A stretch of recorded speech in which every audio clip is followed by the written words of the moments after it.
me about this and wanted me to speak here and talk about Dallas Startup Week, about the impact that it's had for me. First of all, I was born and raised in New York City, and I moved down here about a year and a half ago. And an opportunity like this, something like Dallas Startup Week, does not exist in New York City. And if it does, the toll to get to something like this is so expensive that I never heard of it, and I wouldn't even consider it. Dallas Startup Week is like every entrepreneur's dream. Exactly what they would think would need to happen for themselves as an entrepreneur is what's happening at Dallas Startup Week. I'm an audio engineer. I've been an audio engineer for the last 20 years in New York City, and I work primarily with independent recording artists. And I was there when the big labels were no longer a thing and people wanted to do things independently. And that was great, but you don't know how to do all these managerial tasks and all these business side of things that the labels used to do for you. So the music suffers, and now you have to do that. And being an artist and being in the business world is like oil and water. It doesn't mean it takes you on its own. So after so many years of like being a soft manager for these artists, aside from recording them and helping them with their careers, I said, why don't I make an app that just does all this stuff for them? Helps them do contracts, helps them do their taxes, helps them find opportunities for collaborations, manage their budgets, do all the business side of stuff that they don't want to do. And so I made Artist Connect, which is the virtual manager for recording artists. I'm going to pre-seed to seed stage because we have an MVP, we have users, we made a little bit of money with the testing we did, but we're trying to get capital to take that, get it to market fit, and really, really blow it up.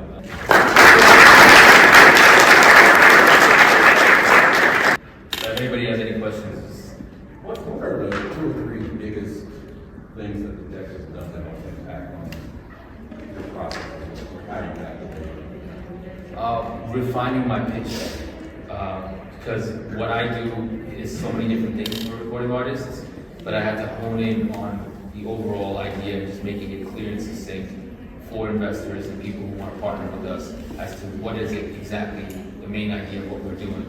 And the advice that I got from Tori and from everyone at the DEC Network, Tarsha, everyone, all the resources that I've gotten, it really helped me refine that message and make it clear. Jerron, Yeah. talk about some of the things that you've done to increase your subscribers. So right now, marketing through social media, getting artists to talk about Artist Connect and what it's doing for them, getting them to do giveaways and contests, and getting them to just recognize the brand. Because the market that I'm going for, the urban music market, the urban youth, everything with them is notoriety and branding. And like once someone big kind of sponsors it or talks about it, it's like, okay, now this is the cool thing, and it just becomes something else. So my app has a lot of utility, but we're just doing a lot with different artists to help market it and show that it's the coolest thing out.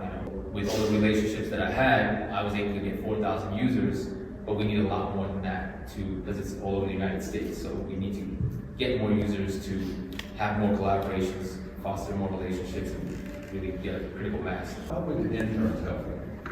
So the interns would help me by helping me with social media marketing, like reaching out to artists, creatives, independent, artists, and telling them, hey, use Artist Connect. This is what it does. It's just literally like a street team, as we call it in the urban world, and they would just be out there just constantly onboarding people. We have a referral system set up in the app already, so we can actually reward the interns.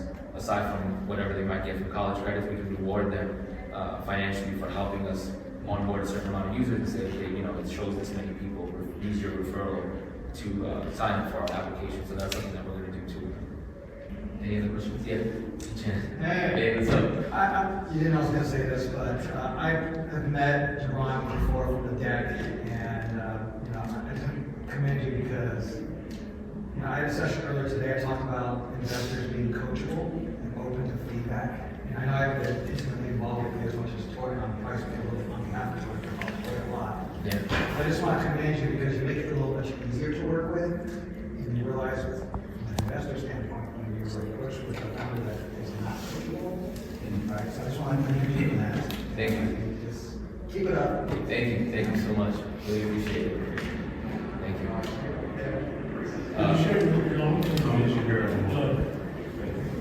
The long-term vision. Yes, sir. So I believe that Artist Connect is going to revolutionize the way music industry artists work, because everything is moving into this independent realm, like I told you. major labels are gonna become a thing of the past, and digital tools like Artist Connect are gonna replace, or if not, be a tool for a manager to manage the affairs of an artist and help them grow their career. Really, we work with startup beginning artists all the way up to when they become famous. So that entire spectrum right there, they need these kinds of tools to be able to grow and manage their business. So we're gonna be the record label in the future. That's the vision. You mentioned urban artists. What is your penetration strategy, I guess, from a city like Atlanta? Are you involved with them or? So right now we're looking to do partnerships with like artists that are reachable but also have a strong presence in a certain area. So we're talking to a manager right now of an artist, a rapper out here in the Dallas-Fort Worth area in the South that's really famous. His name is Yellow Easy. I don't know if you heard of him. But his manager signed up for Artist Connect, and I explained to him how it can benefit him, and he was really excited because right now, for features and bookings and shows, he has to give out his phone number, his email, and he has so many different messages from so many different people. I showed him how our utility makes it easier where you can funnel all that into one application where you don't have to give out any of your private information. We give you a verified stamp, and then you can manage your artist just from the popularity standpoint on them. So we're gonna look for an artist who has a strong presence in the Atlanta region, do the same thing, use that as a proof of concept, say, okay, well, this rapper's manager did this here, and that's kind of the strategy we're gonna go for. Assuming you get the next round of funding, what would you put those funding resources to? Most of it marketing and advertising. Because right now, our user acquisition cost is $1.50, and that's what the ads that we're doing on social media, this is the stuff that I came up with. We can do it a lot better and make it a lot more effective. Trying to get to a usership of 100,000 users, where 10% of them would be subscribers, and the subscription model that we have allows users to directly target service providers or vice versa. So for instance, if you're a photographer and you wanted to target every rapper and singer in the Dallas-Fort Worth area and say, I want you to know about this special that I'm doing, you can post it and directly target every single rapper and singer in our system, and you can see that they saw that. So we charge a premium for that, and it helps facilitate collaborations and potential job opportunities, and vice versa. If a rapper or a singer wants to promote their album or their thing to someone else, they can also target a specific demographic. Whatever works is what we need to do to get to the next level. Thank you.